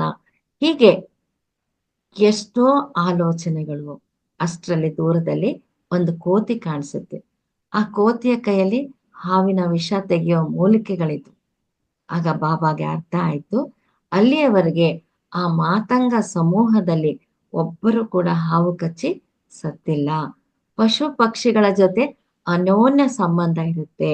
ಆದ್ರಿಂದ ಯಾರಿಗೆ ಏನು ಸಹಾಯ ಬೇಕು ಒಬ್ಬರಿಗೊಬ್ಬರು ಮಾಡ್ತಾ ಇರ್ತಾರೆ. ಕೋತಿಯ ಕೈಯಲ್ಲಿ ಮೂಲಿಕೆ ಇವೆ, ಇನ್ನೊಂದು ಕೈಯಲ್ಲಿ ಬಾಳೆಹಣ್ಣಿದೆ. ಅದನ್ನ ನೋಡಿ ಬಾಬಾಗೆ ಸಂತೋಷ ಆಯ್ತು. ಆ ಮೂಲಿಕೆಗಳನ್ನ ಕೊಡು ಅಂತ ಅವ್ರು ಕೇಳ್ತಾರೆ. ಕೋತಿ ಕೋತಿನೇ ಅಲ್ವಾ, ಕೋತಿ ಚೇಷ್ಟೆಗಳನ್ನ ಮಾಡೋದಕ್ಕೆ ಪ್ರಾರಂಭ ಮಾಡ್ತು. ಬಾಬಾಗೆ ಸಿಕ್ಕಾಪಟ್ಟೆ ಕೋಪ ಬರ್ತಾ ಇದೆ. ಅಲ್ಲಿ ನನ್ನ ಸ್ನೇಹಿತರು, ಆಪ್ತರು ಸಾವು ಬದುಕಿನ ಮಧ್ಯೆ ಇದ್ದಾರೆ. ಈಗ ಆ ಮೂಲಿಕೆಗಳು ಎಷ್ಟು ಅವಸರ, ಆದ್ರೆ ಕೋತಿ ಮೂಲಿಕೆಗಳನ್ನ ಕೊಡ್ತಾ ಇಲ್ಲ. ಕೋಪದಿಂದ ಒಂದು ಕಲ್ಲು ತಗೊಂಡು ಕೋತಿ ಮೇಲೆ ಎಸಿತಾರೆ. ಆಗ ಕೋತಿ ಇನ್ನಷ್ಟು ಕೋತಿ ಚೇಷ್ಟೆಗಳನ್ನ ಮಾಡ್ತಾ ಇದೆ. ಬಾಳೆಹಣ್ಣು ತಿಂದು ಸಿಪ್ಪೆಯನ್ನ ಬಾಬಾ ಮೇಲೆ ಎಸೆಯಿತು. ಆ ಮರದಿಂದ ಈ ಮರಕ್ಕೆ, ಈ ಮರದಿಂದ ಆ ಮರಕ್ಕೆ ಜಿಗಿತ ಆಟ ಆಡ್ತಾ ಇತ್ತು. ಅಲ್ಲಿರುವ ಕೋತಿಗಳಿಗೆ ಮನುಷ್ಯರು ಅರ್ಥ ಆಗ್ತಾರೆ. ಅವರ ಇಬ್ಬರ ಮಧ್ಯೆ ಒಂದು ಸಂಪರ್ಕ, ಕಮ್ಯುನಿಕೇಶನ್ ಅನ್ನೋದಿರುತ್ತೆ. ಅಲ್ಲಿ ಏನು ಪ್ರಾಬ್ಲಮ್ ಇದೆಯೋ ಕೋತಿಗೆ ಗೊತ್ತು. ಆದರೂ ಕೂಡ ಯಾಕೆ ಆ ರೀತಿ ಮಾಡ್ತಾ ಇದೆ? ಭಾವೋದ್ವೇಗಗಳು ಅಂತ ನಾವು ಮಾತಾಡ್ಕೊಂಡಿದ್ದೀವಲ್ಲ, ಈಗ ಆ ಕೋತಿ ಮೇಲೆ ನಂಬಿಕೆ ಹೊರಟೋಯ್ತು. ನಂಬಿಕೆ ದ್ರೋಹ, ಇದು ಭಾವೋದ್ವೇಗ. ಈಗ ಬಾಬಾಗೆ ನಂಬಿಕೆ ದ್ರೋಹ ಭಾವನೆ ಉಂಟಾಯಿತು. ಆ ಕೋತಿ ಮೇಲೆ ವಿಪರೀತವಾದ ಕೋಪ ಬರ್ತಾ ಇದೆ. ಕೂಕಾಡ್ತಾ ಆ ಕೋತಿಯ ಹಿಂದೆ ಹೋಗ್ತಾ ಇದ್ದಾರೆ. ವಿಪರೀತವಾದ ಆವೇಶ ಬರ್ತಾ ಇದೆ. ದೂರದಲ್ಲಿ ಒಂದು ಮರದ ಕೆಳಗೆ ಪ್ರಶಾಂತವಾಗಿ ಕುಳಿತಿರೋ ಊರ್ವ ಕಾಣಿಸ್ತಾನೆ. ಹಾಗೆ ಊರ್ವ ಯಾರ ಹತ್ರನೋ ಮಾತಾಡ್ತಾ ಇದ್ದ ಹಾಗೆ ಕೂಡ ಅನ್ಸುತ್ತೆ. ಊರ್ವ ಊರ್ವ ಅಂತ ಗಟ್ಟಿಯಾಗಿ ಕೂಗ್ತಾರೆ. ಕೋತಿಯ ಕೈಯಲ್ಲಿ ಮೂಲಿಕೆ ಇದೆ, ತಗೋ. ಅಲ್ಲಿ ಬಸಂತ್ ಮತ್ತೆ ಧನುಷ್ ಹಾವು ಕಚ್ಚಿ ಸಾಯೋ ಸ್ಥಿತಿಯಲ್ಲಿದ್ದಾರೆ ಅಂತ ಗಟ್ಟಿಯಾಗಿ ಕೂಗ್ತಾ ಇದ್ದಾರೆ. ಹತ್ರ ಹೋದ್ರು. ಊರ್ವ ನೋಡದ ಹಾಗೆ ತನ್ನ ಮುಖವನ್ನ ತಿರುಗಿಸ್ತಾನೆ. ಬಾಬಾಗೆ ಸಿಕ್ಕಾಪಟ್ಟೆ ಕೋಪ ಬಂತು. ಮೂರ್ಖ, ಕೂಗ್ತಾ ಇದ್ರೆ ಗಮನಿಸೋದಿಲ್ವಾ? ನಾನಂದ್ರೆ ನಿಂಗ್ ಲೆಕ್ಕಕ್ಕೆ ಇಲ್ವಾ ಅಂತ ರೇಗಾಡ್ತಾರೆ. ಆದರೂ ಕೂಡ ಊರ್ವ ಎಂತಹ ಚಲನೆಯಲ್ಲೂ ಇಲ್ಲ. ಬಾಬಾನ ಕೇರ್ ಮಾಡಲ್ಲ. ಎಷ್ಟೋ ದೂರದಿಂದ ಓಡಿ ಬಂದಿರೋದ್ರಿಂದ ಬಾಬಾಗೆ ಪೂರ್ತಿ ಆವೇಶ ಬಂತು. ಇನ್ನು ಉಸಿರಾಡೋದಕ್ಕೆ ಕಷ್ಟ ಆಗಿ ಕಣ್ತಿರ್ಗಿ ಮೂರ್ಛೆ ಹೋಗ್ತಾರೆ. ಈಗ ಹನುಮಂತ ಹೇಳ್ತಾನೆ, ಬಾಬಾ ಓಡ್ಕೊಂಡು ಬರ್ತಾನೆ, ಸೃಹೆ ತಪ್ಪಿ ಬೀಳ್ತಾನೆ. ಸೊ ಅಲ್ಲಿ ಊರ್ವ ಒಬ್ಬನೇ ಇಲ್ಲ. ಊರ್ವ ಎದುರಿಗೆ ಹನುಮಂತ ಕುಳಿತುಕೊಂಡಿದ್ದಾರೆ. ಅಲ್ಲಿ ನಡೀತಾ ಇರೋ ಘಟನೆಯನ್ನೆಲ್ಲ ಊರ್ವಾಗೆ ಹೇಳ್ತಾ ಇದ್ದಾರೆ. ಆತನ ಸ್ನೇಹಿತರಿಗೆ ಏನಾಗಿದೆ, ಕೋತಿ ಏನ್ ಮಾಡ್ತಾ ಇದೆ, ಅಷ್ಟೇ ಅಲ್ಲದೆ ಬಾಬಾ ಹೇಗೆ ಪ್ರವರ್ತಿಸ್ತಾ ಇದ್ದಾರೆ. ಊರ್ವಾಗೆ ಬಾಬಾ ಪ್ರವರ್ತನೆ ನೋಡಿ ಬಹಳ ಆಶ್ಚರ್ಯ ಆಗ್ತಾ ಇದೆ. ಬಾಬಾ ಯಾಕೆ ಹೀಗೆ ಆಗಿ ಹೋಗಿದ್ದಾರೆ, ಹುಚ್ಚು ಹಿಡಿದವರ ಹಾಗೆ ವರ್ತಿಸ್ತಾ ಇದ್ದಾರೆ. ಆಗ ಹನುಮಂತ ಹೇಳ್ತಾನೆ, ಭಾವೋದ್ವೇಗ. ಭಾವೋದ್ವೇಗ ಒಂದು ಅಟ್ಯಾಚ್ಮೆಂಟ್, ಅಲ್ಲಿ ದಯೆ ಅನ್ನುವ ಭಾವೋದ್ವೇಗ ಮೂಡ್ತು. ಆದ್ರೆ ಬಾಬಾ ಅದು ಮಾಯೆ ಅಂತ ಗುರ್ತು ಹಿಡಿದ್ರು. ಅದರಿಂದ ಹೊರಗೆ ಬಂದ ತಕ್ಷಣ ಅಸಹ್ಯ ಅನ್ನುವ ಭಾವೋದ್ವೇಗ ಬಂತು. ಆ ನಾಯಿಯ ಸುತ್ತಲೂ ಇರುವ ಇರುವೆಗಳನ್ನ ನೋಡಿ ಅಸಹ್ಯ ಎನ್ನುವ ಭಾವೋದ್ವೇಗ ಉಂಟಾಗಿ ಅದರ ಮಾಯೆಯಿಂದ ಹೊರಗೆ ಬರದೆ ಕೋಪ ಅನ್ನುವ ಭಾವನೆಗೆ ಒಳಗಾದರು. ಅದರ ನಂತರ ಭಯ ಅನ್ನುವ ಭಾವೋದ್ವೇಗ ಉಂಟಾಯಿತು. ನನ್ನ ಆತ್ಮೀಯರು ತೀರಿ ಹೋಗ್ತಾರೆ ಅನ್ನುವ ಭಯ. ಅದರ ಕಾರಣದಿಂದ ಬಾಬಾ ಇನ್ನಷ್ಟು ಅಜ್ಞಾನದಲ್ಲಿ ಜಾರಿ ಹೋದ್ರು. ನಂತರ ಕೋಪ ಅನ್ನುವ ಭಾವೋದ್ವೇಗ ಹುಟ್ಕೊಳ್ತು. ಕೋತಿ ಸಹಾಯ ಮಾಡ್ಬೇಕಿತ್ತು, ಮಾಡಲಿಲ್ಲ, ನಂಬಿಕೆ ದ್ರೋಹ. ಕೋತಿ ಹೆಲ್ಪ್ ಮಾಡಿಲ್ಲ ಅಂತ ಕೋಪ. ಹೀಗೆ ಸಾಲಾಗಿ ಒಂದಾದ ಮೇಲೆ ಒಂದು ಭಾವೋದ್ವೇಗಗಳು ಬಾಬಾರನ್ನ ಹುಚ್ಚರನ್ನಾಗಿ ಮಾಡಿದವು. ದೇವಾನುದೇವತೆಗಳ ಜೊತೆ ಮಾತನಾಡುವ ಬಾಬಾ, ಒಂದು ಸಮೂಹಕ್ಕೆ ನಾಯಕನಾದ ಬಾಬಾ ಈಗ ಒಂದು ಕೋತಿಯ ಹಿಂದೆ ಇನ್ನೊಂದು ಕೋತಿಯ ಹಾಗೆ ಓಡಿ ಬರುವ ಸ್ಥಿತಿಗೆ ಬಂದಿದ್ದಾನೆ. ಅಂದರೆ ಆ ಭಾವೋದ್ವೇಗದ ಪ್ರಭಾವ ನಮ್ಮನ್ನ ಎಷ್ಟು ಅಜ್ಞಾನಕ್ಕೆ ತಳ್ಳುತ್ತೆ ನೋಡಿ ಫ್ರೆಂಡ್ಸ್. ನಾವು ಕೂಡ ಒಂದು ಸಾರಿ ಊಹೆ ಮಾಡಿ, ಒಂದು ಸಾರಿ ನೆನಪು ಮಾಡಿಕೊಂಡ್ರೆ ಭಾವೋದ್ವೇಗಗಳ ಕಾರಣದಿಂದ ನಾವು ಜೀವನದಲ್ಲಿ ಯಾವ ಯಾವ ಕೆಲಸಗಳನ್ನ ಮಾಡ್ತೀವಿ. ನಾವು ತುಂಬಾ ಬುದ್ಧಿವಂತರಿರ್ಬೋದು, ತುಂಬಾ ಮಹಾನ್ ವ್ಯಕ್ತಿಗಳಿರ್ಬೋದು, ಆದರೆ ಒಂದು ಕ್ಷಣ ಆ ಭಾವೋದ್ವೇಗದಲ್ಲಿ ಏನ್ ಮಾಡ್ತೀವೋ, ಯಾಕೆ ಮಾಡ್ತೀವೋ ಗೊತ್ತಿಲ್ಲ. ಅಂತಹ ಒಂದು ಪರಿಸ್ಥಿತಿ ಮಾತಂಗರ ನಾಯಕನಾದ ಬಾಬಾಗೆ ಕೂಡ ಬಂದಿದೆ. ಬಾಬಾ ಕೊನೆಗೆ ಎಚ್ಚರ ತಪ್ಪಿ ಬಿದ್ದು ಬಿಡ್ತಾರೆ. ಈ ಎಲ್ಲಾ ವಿಷಯವನ್ನ ಹನುಮಂತ ಊರ್ವಾಗೆ ಹೇಳ್ತಾ ಇದ್ದಾರೆ. ಊರ್ವಾ ಕೇಳ್ತಾನೆ, ದೇವ, ಇದು ತುಂಬಾ ಸಾಧಾರಣವಾದ ವಿಷಯ ಅಲ್ವಾ? ನಾವು ಕೂಡ ಆ ಒಂದು ಭಾವೋದ್ವೇಗಗಳಿಗೆ ಅಟ್ಯಾಚ್ ಆಗ್ತಾ ಇರ್ತೀವಿ. ಕೆಲವೊಮ್ಮೆ ತುಂಬಾ ಆಳವಾಗಿ ನಾವು ಆ ಬಂಧನದಲ್ಲಿ ಸಿಕ್ಕಾಕೊಂತೀವಿ. ಒಂದೊಂದು ಸಲ ಇದು ಮಾಯೆ ಅಂತ ಗೊತ್ತಾದ್ರೂ ಭಾವೋದ್ವೇಗಗಳು ನಮ್ಮ ಜೀವನದಲ್ಲಿ ತುಂಬಾ ಸಾಮಾನ್ಯ ಅಲ್ವಾ? ಸೊ ಊರ್ವ ಹನುಮಂತನಿಗೆ ಕೇಳ್ತಾನೆ, ಭಾವೋದ್ವೇಗಗಳಿಲ್ಲದೆ ಜೀವನವನ್ನ ಹೇಗೆ ಜೀವಿಸ್ಬೇಕು? ಇದೆಲ್ಲ ತುಂಬಾ ಕಾಮನ್ ಅಲ್ವಾ? ನಾನು ಕೂಡ ಪ್ರತಿದಿನ ಎಷ್ಟೋ ಭಾವೋದ್ವೇಗಗಳಿಗೆ ಒಳಗಾಗ್ತಾ ಇರ್ತೀನಿ. ನನ್ನ ಆತ್ಮೀಯರು ಸತ್ತು ಹೋದ್ರೆ ನನಗೂ ದುಃಖ ಆಗುತ್ತೆ. ಮತ್ತೆ ಇಷ್ಟು ದಿನ ನಾವು ಆ ಮಾಯೆಗೆ ಒಳಗಾಗದೆ ಹೇಗೆ ಇದ್ವು ಅಂತ ಊರ್ವ ಕೇಳ್ತಾನೆ. ನೀನಾದರೂ 41 ವರ್ಷಗಳಿಗೊಮ್ಮೆ ಬರ್ತೀಯ, ಮತ್ತೆ ನಾವು ಆ ಭಾವೋದ್ವೇಗಗಳಿಂದ ಹೇಗೆ ಹೊರಗೆ ಬರ್ಬೇಕು ಅಂತ ಊರ್ವ ಕೇಳ್ತಾನೆ. ಆಗ ಹನುಮಂತ ಹೇಳ್ತಾನೆ, ನಿಮ್ಮನ್ನ ಆ ಬಾಬಾ ರಕ್ಷಿಸ್ತಾ ಇದ್ದಾರೆ. ಅವರನ್ನ ನೀವು ಸುಮ್ಮನೆ ಆರಿಸ್ಕೊಂಡಿಲ್ಲ. ಅವರು ಮಾತಂಗರ ಸಮೂಹಕ್ಕೆ ನಾಯಕರು. 40 ವರ್ಷಗಳ ಕೆಳಗೆ ಯಾವಾಗ ನಾನು ಬಂದಿದ್ದೇನೋ ಆತನನ್ನ ಪೂರ್ತಿಯಾಗಿ ಈ ಸಮೂಹವನ್ನ ಮಾಯೆಯಿಂದ ರಕ್ಷಿಸಿಕೊಳ್ಳೋದಕ್ಕೆ ಬೇಕಾದ ಜ್ಞಾನವನ್ನ ಕೊಟ್ಟು ಸಂಪೂರ್ಣವಾಗಿ ತಯಾರು ಮಾಡಿ ಹೋಗಿದ್ದೀನಿ. ನೀವು ಮಾಯೆಗೆ ಒಳಗಾದ ಪ್ರತಿ ಸಾರಿ ಅವರೇ ನಿಮ್ಮನ್ನ ಕಾಪಾಡ್ತಾ ಬಂದಿದ್ದಾರೆ ಅಂತ ಹನುಮಂತ ಹೇಳ್ತಾನೆ. ಬಾಬಾ ಅಷ್ಟು ಮಹಾನ್ ವ್ಯಕ್ತಿ ಅಲ್ವಾ? ಮತ್ತೆ ನನ್ನ ಎದುರಿಗೆ ಇರುವ ನಿಮ್ಮನ್ನ ಯಾಕೆ ನೋಡೋದಕ್ಕೆ ಆಗ್ತಾ ಇಲ್ಲ ಅಂತ ಕೇಳಿದಾಗ ಮತ್ತೆ ಅದೇ ಉತ್ತರ, ಅಜ್ಞಾನ. ಈ ಪ್ರಪಂಚದಲ್ಲಿರುವ ಪ್ರತಿ ಒಬ್ಬರ ಜೊತೆ ನಡೀತಾ ಇರೋದು ಇದೆ. ನಾನು ಎಲ್ಲರಿಗೂ ಕಾಣಿಸ್ತೇನೆ, ಆದ್ರೆ ಅವರು ನನ್ನನ್ನ ನೋಡೋದಿಲ್ಲ. ಯಾಕೆಂದ್ರೆ ಅಜ್ಞಾನ ಅನ್ನುವ ಪೊರೆಯನ್ನ ಹೊತ್ಕೊಂಡಿರ್ತಾರೆ.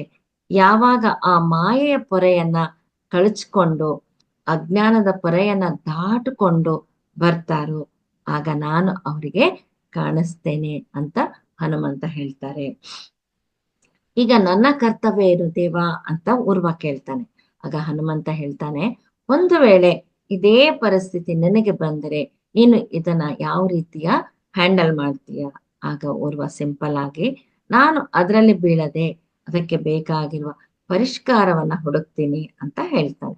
ಆಗ ದೇವ ಹೇಳ್ತಾನೆ, ಪರಿಷ್ಕಾರವನ್ನ ಹುಡುಕಬಹುದು, ಆದರೆ ಜ್ಞಾಪಕವನ್ನ ಬದಲಾಯಿಸೋದಕ್ಕೆ ಆಗೋದಿಲ್ಲ. ಸೊ ಇಲ್ಲಿ ಪ್ರೋಸೆಸ್ ಏನು ನಡೆಯುತ್ತೆ ಅಂದ್ರೆ, ಯಾವಾಗ ನಾವು ಭಾವೋದ್ವೇಗವನ್ನ ತೋರಿಸ್ತೇವೆ, ಒಂದು ಮಾಧ್ಯಮವನ್ನ ಯಾವಾಗ ಸೃಷ್ಟಿಸುತ್ತೇವೆ, ಆ ಮಾಧ್ಯಮದ ಮುಖಾಂತರ ನಮ್ಮ ಒಳಗೆ ಕೆಟ್ಟ ಕರ್ಮ ಟ್ರಾನ್ಸ್ಫರ್ ಆಗುತ್ತೆ. ಆ ಕೆಟ್ಟ ಕರ್ಮದ ಕಾರಣದಿಂದ ನಮ್ಮ ಎದುರಿಗೆ ಕೆಲವು ಸಂದರ್ಭಗಳು ಸೃಷ್ಟಿ ಆಗುತ್ತೆ. ಆ ಸಂದರ್ಭಗಳ ಮುಖಾಂತರ ನಾನಾ ರೀತಿಯ ದುಃಖಗಳು ನಮಗೆ ಎದುರಾಗುತ್ತೆ. ಇಲ್ಲಿ ಅಸಹ್ಯ ಎನ್ನುವ ಭಾವೋದ್ವೇಗದ ಕಾರಣದಿಂದ ಆತನ ಪ್ರೀತಿ ಪಾತ್ರರಿಗೆ ಹಾವು ಕಚ್ಚಿದೆ. ಅಲ್ಲಿ ಭಯ ಎನ್ನುವ ಭಾವೋದ್ವೇಗ ಅಂದರೆ ಕಹಿ ಅನುಭವಗಳನ್ನ ಜೀವನದಲ್ಲಿ ಅನುಭವಿಸ್ತಾರೆ. ಆದರೆ ಆ ಕಹಿ ಅನುಭವಗಳು ಆ ಜ್ಞಾಪಕದಿಂದ ಹೋಗೋದಿಲ್ಲ. ಅಂದ್ರೆ ಇವು ಎಲ್ಲಿಂದ ಬರ್ತಾ ಇವೆ? ಆ ಕರ್ಮದಿಂದಲೇ ಅಲ್ವಾ? ಅನುಭವಗಳನ್ನ ಮನಸ್ಸಿನಿಂದ ತೊಲಗಿಸದೆ ಆ ಕರ್ಮವನ್ನ ಹೋಗಲಾಡಿಸ್ಕೊಳ್ಳೋದಕ್ಕೆ ಸಾಧ್ಯ ಇಲ್ಲ. ಅದರ ಗುರುತುಗಳು ನಮ್ಮಲ್ಲೇ ಉಳಿದು ಬಿಡ್ತವೆ ಅಂತ ಹನುಮಂತ ಹೇಳ್ತಾನೆ. ಪೂರ್ವ ಹತ್ತಿರ ಎಂತಹ ಸಮಾಧಾನ ಇಲ್ಲ. ಏನು ಮಾಡ್ಬೇಕು? ಆ ಪರಿಸ್ಥಿತಿಯನ್ನ ಹ್ಯಾಂಡಲ್ ಮಾಡಬಹುದು, ನಡೆದಿರುವುದಕ್ಕೆ ಪರಿಷ್ಕಾರ ಹೇಳಬಹುದು, ಆದರೆ ಪೂರ್ತಿಯಾಗಿ ಆ ಸಿಚುಯೇಷನ್ ಹೇಗೆ ಬದಲಾಯಿಸಬಹುದು, ಆ ನೆನಪುಗಳನ್ನ ಹೇಗೆ ಹೋಗಿಸಿಕೊಳ್ಳಬಹುದು? ನಮ್ಮೆಲ್ಲರ ಜೀವನದಲ್ಲಿ ಇದೇ ಅಲ್ವಾ ನಡೀತಾ ಇರೋದು. ಕೆಲವು ಕರ್ಮಗಳನ್ನ ಅಟ್ರಾಕ್ಟ್ ಮಾಡ್ತೀವಿ, ಅದರ ಕಾರಣದಿಂದ ಕೆಲವು ಸಂದರ್ಭಗಳು ಸೃಷ್ಟಿ ಆಗತ್ತೆ. ಆ ಸಂದರ್ಭಗಳ ಮುಖಾಂತರ ಕೆಲವು ಕಹಿ ಅನುಭವಗಳನ್ನ ಎದುರಿಸ್ಬೇಕಾಗತ್ತೆ. ಈ ಅನುಭವಗಳ ಕಾರಣದಿಂದ ನಮ್ಮ ಮನಸ್ಸಿಗೆ ಎಷ್ಟೋ ಗಾಯಗಳಾಗ್ತಾ ಇರುತ್ತೆ. ಅವುಗಳ ಮುಖಾಂತರ ಪಾಠಗಳನ್ನೇನೋ ನಾವು ಕಲಿತೀವಿ, ಆದರೆ ಆ ಗಾಯಗಳು ನಮ್ಮ ಜೀವನ ಪೂರ್ತಿ ಬೇಟೆ ಆಡ್ತಾನೆ ಇರ್ತವೆ. ಇದೇ ಪ್ರಶ್ನೆಯನ್ನ ಹನುಮಂತ ಊರ್ವನನ್ನ ಕೇಳ್ತಾರೆ. ಊರ್ವ ಹತ್ತಿರ ಯಾವ ಸಮಾಧಾನ ಇಲ್ಲ. ದೈವ ಲೀಲೆ ಅದ್ಭುತ ಅಂತ ಹೇಳ್ತಾರಲ್ವಾ? ಹನುಮಂತ ಏನೋ ಮಾಯ ಮಾಡಿದ್ರು. ಬಸಂತ, ಧನುಷ್ಕ, ಬಾಬಾ ಆರಾಮಾಗಿ ನಡ್ಕೊಂಡು ಮರದ ಹತ್ತಿರ ಬರ್ತಾರೆ. ಸ್ವಲ್ಪ ಹೊತ್ತಿನ ಹಿಂದೆ ಶವದ ತರಹ ಬಿದ್ದಿದ್ದ ಬಸಂತ, ಧನುಷ್ಕ ಈಗ ಎಷ್ಟೋ ಆರೋಗ್ಯವಾಗಿದ್ದಾರೆ. ಕಣ್ತಿರುಗಿ ಸ್ಪೃಹೆ ತಪ್ಪಿ ಬಿದ್ದು ಹೋದ ಬಾಬಾ ಹುಷಾರಾಗಿ ನಡ್ಕೊಂಡು ಬರ್ತಾ ಇದ್ದಾರೆ. ಈಗ ಆ ಮೂವರಿಗೆ ಕೂಡ ಹನುಮಂತ ಕಾಣಿಸ್ತಾ ಇದ್ದಾರೆ. ಅವರು ಬಂದು ಹನುಮಂತನ ಹತ್ರ ಮಾತನಾಡೋದಕ್ಕೆ ಶುರು ಮಾಡ್ತಾರೆ. ಆದರೆ ಹನುಮಂತ ಏನು ಮಾಡಿದ್ರು, ನಡೆದಿರುವ ವಿಷಯ ಇವ್ರು ಯಾರಿಗೂ ನೆನಪಿಲ್ಲ. ಹಾವು ಕಚ್ಚಿರುವ ವಿಷಯ, ಬಾಬಾ ಕಣ್ತಿರುಗಿ ಎಚ್ಚರ ತಪ್ಪಿ ಬಿದ್ದ ವಿಷಯ ಅವರಿಗೆ ನೆನಪೇ ಇಲ್ಲ. ನಾವು ಕೂಡ ಆ ರೀತಿ ಮಾಡಬಹುದಾ? ಆ ಶಕ್ತಿ ನಮ್ಮಲ್ಲಿ ಕೂಡ ಇದೆಯಾ? ಸೊ ಇದೆಲ್ಲವನ್ನು ಹನುಮಂತ ಅವರಿಗೆ ಹೇಳ್ತಾರೆ. ಇಲ್ಲಿ ಹನುಮಂತ ಅವರ ಜೊತೆ ಸಂಭಾಷಣೆ ನಡೆಸ್ತಾ ಇದ್ರೆ ಆ ಕಡೆ ಇನ್ನೊಂದು ಕತೆ ಶುರುವಾಗಿದೆ. ಅಲ್ಲಿ 6 ಜನ ಗಿರಿಜನ ಸ್ತ್ರೀಯರಿದ್ದಾರೆ. ಅಲ್ಲಿ ಇನ್ನೊಂದು ಹೊಸ ಕತೆ, ಹೊಸ ಅನುಭವ. ಹೀಗೆ ಹನುಮಂತ ಎರಡೂ ಬೋಧನೆಗಳನ್ನ ಒಂದೇ ಸಾರಿ ಮಾಡ್ತಾರೆ. ಆ 6 ಜನ ಸ್ತ್ರೀಯರಲ್ಲಿ ಮೊದಲಾಗುವ ಘರ್ಷಣೆ ಏನು? ಈ ಮಾಯೆ ಹನುಮಂತ ಹೇಗೆ ಮಾಡಿದ್ದಾರೆ? ಇದು ಮಾಯೆಯ ಅದ್ಭುತವ? ಅದನ್ನ ನಾವು ಕೂಡ ಮಾಡಬಹುದಾ? ಇದನ್ನ ನಾವು ಮತ್ತೆ ನಾಳೆ ಇನ್ನೊಂದು ಎಪಿಸೋಡ್ನಲ್ಲಿ ತಿಳ್ಕೊಳ್ಳೋಣ. ಓಕೆ ಫ್ರೆಂಡ್ಸ್, ಈ ಒಂದು ಚಿರಂಜೀವತ್ವ ತತ್ವಗಳನ್ನ ಹೇಳೋದಕ್ಕೆ ಅವಕಾಶ ಮಾಡಿಕೊಟ್ಟ ರಂಗನಾಥ್ ಸರ್ ಹಾಗೂ ಅವರ ಸಂಪೂರ್ಣ ಟೀಮ್ಗೆ ನನ್ನ ಧನ್ಯವಾದಗಳನ್ನ ಹೇಳೋದಕ್ಕೆ ಇಷ್ಟಪಡ್ತೀನಿ. ಹಾಗೆ ಇಷ್ಟು ಹೊತ್ತು ತಾಳ್ಮೆಯಿಂದ ಕೇಳಿದ ಎಲ್ಲ ನನ್ನ ಆತ್ಮ ಬಂಧುಗಳಿಗೆ ನನ್ನ ಧನ್ಯವಾದಗಳನ್ನ ತಿಳಿಸೋದಕ್ಕೆ ಇಷ್ಟಪಡ್ತೀನಿ. Thank you, thank you, thank you madam. ಅದ್ಭುತವಾಗಿದೆ. ಇವತ್ತಿನ ಪೂರ್ತಿ ಅದ್ಭುತವಾದ ರೀತಿಯಲ್ಲಿ ನೀವು ತಿಳಿಸ್ಕೊಟ್ಟಿದ್ರಿ. ಸೊ ಖಂಡಿತವಾಗಿ ನಾವೆಲ್ಲ ಪ್ರತಿದಿನ ಇದು ಪಡಿತಾ ಇರ್ತೀವಿ. ಇನ್ನೂ ಹಲವಾದ ರೀತಿಯಲ್ಲಿ ಹೋಗ್ತಾ ಇರ್ತದೆ. ಎಲ್ಲ ನಾವು ನೋಟ್ಸ್ ಮಾಡ್ಕೋಬೇಕು ಮಿತ್ರರೇ. ಪ್ರತಿಯೊಬ್ಬರು ಒಂದು ಪುಸ್ತಕ ಪೆನ್ ಇಟ್ಕೊಂಡು ದಯವಿಟ್ಟು ನೋಟ್ ಮಾಡ್ಕೊಳ್ಳಿ. ಇಲ್ಲಾಂದ್ರೆ ಇದೇನಾಗತ್ತೆ, ಮತ್ತೆ ಇಲ್ಲಾಂದ್ರೆ ವಿಡಿಯೋ ನೋಡಿ ನೋಟ್ ಮಾಡ್ಕೋಬೇಕಾಗತ್ತೆ. ಆದಷ್ಟು ಇಲ್ಲಿ ಒಂದು ಮೇಡಮ್ ಡಾಕ್ಟರ್ ವಿಸ್ಮಯ್ ನೋಟ್ ಮಾಡ್ತಾನೆ ಇದ್ದಾರೆ ಚೆನ್ನಾಗಿ. ಅದೇ ರೀತಿಯಲ್ಲಿ ಐ ಥಿಂಕ್ ಹೇಮಾ ಮೇಡಮ್ ಚೆನ್ನಾಗಿ ನೋಟ್ ಮಾಡ್ಕೊಳ್ತಾ ಇದ್ದಾರೆ. ಯಾರ್ಯಾರು ಇಲ್ಲಿ ವಿಡಿಯೋಗಳು ಆನ್ ಮಾಡ್ಕೊಂಡ್ರು ನಮ್ಗೆ ಗೊತ್ತಾಗತ್ತೆ, ಇಲ್ಲಾಂದ್ರೆ ಇನ್ನು ಮಿಕ್ಕಿದವ್ರು ಏನ್ ಮಾಡ್ತಾ ಇದಾರೆ ಅಂತ ಅರ್ಥ ಆಗಲ್ಲ. ಸೊ ಆದಷ್ಟು ಒಂದು ಪೆನ್ನು ಪೇಪರ್ ಇಟ್ಕೊಂಡು ನೋಟ್ ಮಾಡ್ಕೊಂಡ್ರೆ ನಿಮ್ಗೆ ನೆನಪಲ್ಲಿ ಇರುತ್ತೆ. ಇಲ್ಲಾಂದ್ರೆ ಇದೇನಂದ್ರೆ ಒಂದು ದಿವ್ಸಕ್ಕೆ ಇನ್ನೊಂದು ದಿವಸ ಕನೆಕ್ಷನ್ ಹಾಗೆ ಕಂಟಿನ್ಯೂ ಆಗ್ತಾ ಇರ್ತದೆ. ದಯವಿಟ್ಟು ಅದು ಪ್ರತಿಯೊಬ್ಬರು ಪಾಲನೆ ಮಾಡಿ ಅಂತ ವಿನಂತಿ. ಎಸ್ ಮೇಡಮ್, ನಂದಾ ಮೇಡಮ್ ಮುಂದುವರ್ಸಿ. ಮೇಡಮ್, ತುಂಬಾ ಅದ್ಭುತವಾಗಿತ್ತು ಇವತ್ತಿನ ಕಥೆ ಕೂಡ. ಆಂಜನೇಯನ ಏನು ತತ್ವಗಳಲ್ಲಿ ಅದು ಮಾಯೆ ಎಂಬುದು ಬರೀ ಮಾಯೆ ಅಂತಂದ್ರೆ ನಾವು ಒಳ್ಳೇದಂತ ಮಾಡಿದ್ವಿ, ಕರುಣೆ ತೋರಿಸಿದ್ರು ಕೂಡ ಅದು ಕೆಟ್ಟ ಕರ್ಮಗಳು. ಕರುಣೆ ದಯೆ ಅದನ್ನು ತೋರಿಸಿದಾಗೂ ಕೂಡ ಅವರಲ್ಲಿರುವಂತ ಕೆಟ್ಟ ಕರ್ಮಗಳು ಕೂಡ ಅವು ನಮಗೂ ಟ್ರಾನ್ಸ್ಫರ್ ಆಗುತ್ತೆ ಅಂತ ಹೇಳಿದ್ರು ಮೇಡಮ್. ತುಂಬಾ ಅದ್ಭುತ. ಅದರಿಂದ ಅವರು ತಮ್ಮ ಕರ್ಮಗಳಿಂದ ಮೂರ್ಛೆ ಹೋಗಿದ್ದು, ನಂತರ ಅದನ್ನು ಬಿಟ್ಟಾಗ ಅವ್ರಿಗೆ ಆಂಜನೇಯ ಕಾಣಿಸ್ಕೊಂಡಿದ್ದು. ಅಂದ್ರೆ ಅವ್ರ ಮಾಯೆಯಿಂದ ಹೊರಗೆ ಹೋದ್ರು, ಹೊರಗೆ ಹೋದಾಗ ಮಾತ್ರ ಅವ್ನ ಆಂಜನೇಯ ದರ್ಶನ ಆಗಿದ್ದು. ತುಂಬಾ ಅದ್ಭುತ. ನಾವು ಕೂಡ ಪ್ರತಿ ಕ್ಷಣ ಇದನ್ನ ಅಂದ್ರೆ ನಾವು ಗಮನಿಸ್ಬೇಕು, ಗಮನಿಸಿದಾಗ ಮಾತ್ರ ನಮ್ಗೆ ತಿಳಿಯುತ್ತೆ ಅಂತಂದು ತಾವು ತುಂಬಾ ವಿವರವಾಗಿ ತಿಳಿಸಿದ್ರೆ madam. Thank you madam, thank you so much.